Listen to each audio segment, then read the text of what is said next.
The city bus rumbled to a stop, and the doors opened slowly for the last member of our friend group. In his usual rumpled clothes and messed up hair, Hector waved an awkward wave to us. Not that awkward is bad, but Hector was always a little awkward. Even with us, his best friends, he seemed a little unsure of himself. He was the biggest member of the group, but you wouldn't know it by the way he acted. Hector didn't have a lot of confidence in himself. With sports, he could have been the best football or basketball player if he only played like the big person he was. Instead, he always seemed much smaller. Hector lived far enough that he needed to take a bus to school. He was allowed to attend our school because his mom worked in the cafeteria. She used to bring him to school, but his mom had been sick lately. She was too sick to drive him to school, and then too sick to work. I only met her once before she stopped working. Have you ever felt the sadness of a person just by looking at their eyes? That's how it was the first time I met her. We were at our third grade end of year school fair. Parents were walking around and looking at their kids' projects.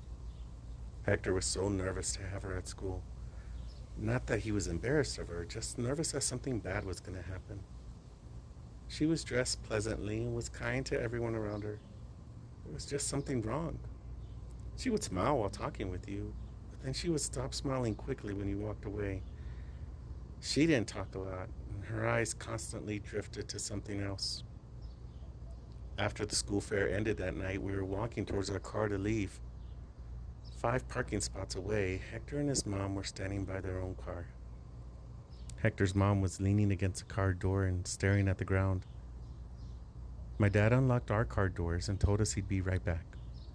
We watched as he ran over and talked with them for a while. Then he leaned over and picked up something from the ground. Hector's mom had dropped her keys and thanked my dad.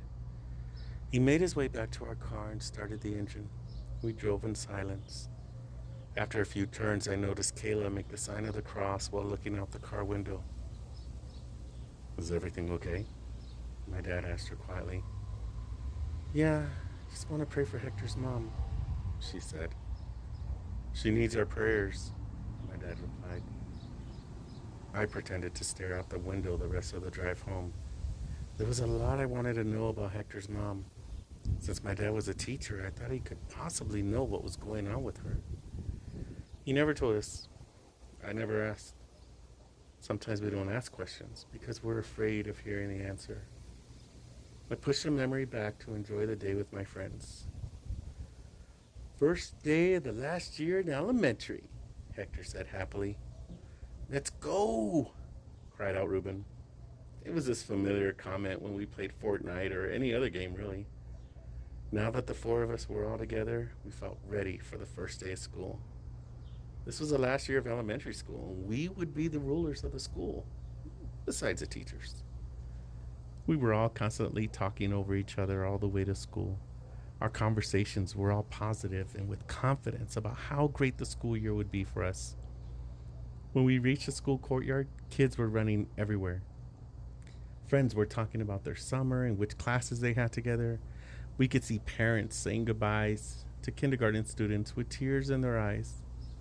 From across the parking lot, I heard a familiar voice yell towards us. "I love you, mijo." My dad screamed to embarrass me. He had come back to his car to grab his lunch. Of course, he forgot his lunch. Parents, students, and teachers all looked in our direction as we watched my dad grinning. He relished any opportunity to embarrass me in public. I yelled back, "I love you, Papa."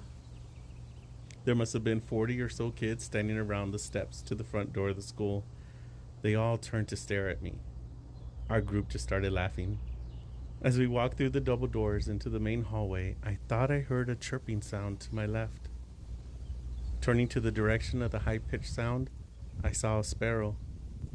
Not just any sparrow, a sparrow with a feather out of place.